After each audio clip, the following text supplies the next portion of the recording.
Parallel plate capacitor है, upper half में dielectric शायद भर दिया है,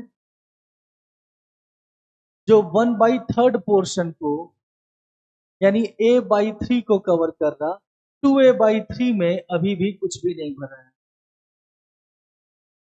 ओके, अब इसने क्या, जो ऊपर वाला पोर्शन है उसका जो कैपेसिटेंस है वो C1 है और पूरा कैपेसिटेंस C है। एक बार वैल्यू लिख लेते हैं, C तो हो जाएगा A epsilon not upon D, लेकिन C1 कितना हो जाएगा, ये हो जाएगा area A/3 epsilon not, dielectric है K अपॉन डिस्टेंस तो D ही है, तो C1 ये हो जाएगा।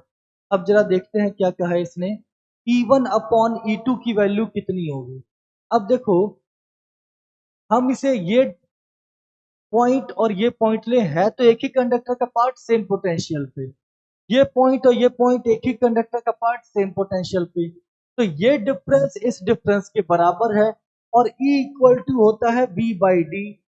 V यहाँ भी और यहाँ भी सेम है, D यहाँ भी सेम है, तो E की वैल्यू बराबर होगी, तो E1 इक्वल टू E2 होगा, रेशियो आएगा 1।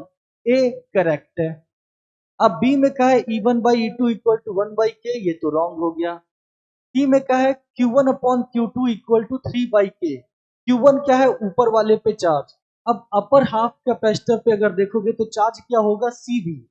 V क्या है, पोटेंशियल डिफरेंस। तो अगर ऊपर वाले पे देखोगे तो Q1 अपॉन Q2 आपने निकाला है, तो Q1 इक्वल टू हो जाएगा C1 upon sorry C1 into V और Q2 हो जाएगा C2 इंटू V। ठीक, ओके। अब B और B तो कैंसिल हो गया, C1 कितना हो जाएगा, C1 हो गया A epsilon not K upon 3D और C2 कितना हो जाएगा, 2A एप्सिलॉन नॉट, हाँ 2A epsilon not by 3 upon distance तो D ही है, तो 3D और 3D तो कैंसिल, एरिया से एरिया एप्सिलॉन नॉट से एप्सिलॉन नॉट गया, तो ये आ जाएगा K/6। ये कह रहा है 3/K, तो Q1 अपॉन Q2 3/K तो नहीं होगा, ये रॉन्ग है मेरे ख्याल से। 29,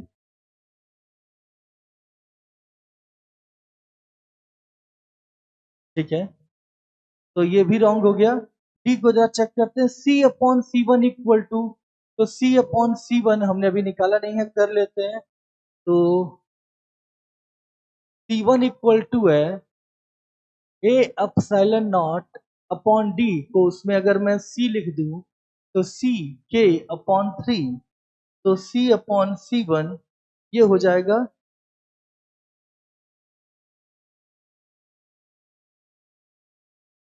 K+2/K, कहां से आएगा भाई।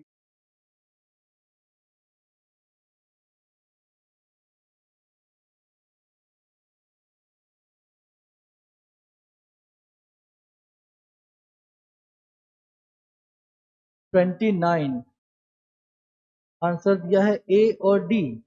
A तो सही है,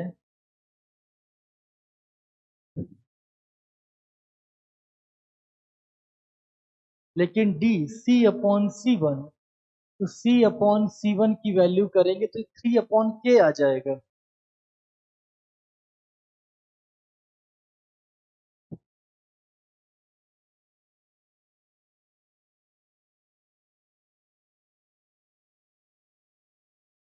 तो आंसर तो इसका भी गलत ही आ रहा, 2+K/K का तो कोई चांस ही नहीं बनता। ये C/C1 नहीं, ये भी रॉन्ग है, तो मेरे ख्याल से इसमें आंसर अपडेट करना पड़ेगा। राइट आंसर इसका केवल A है।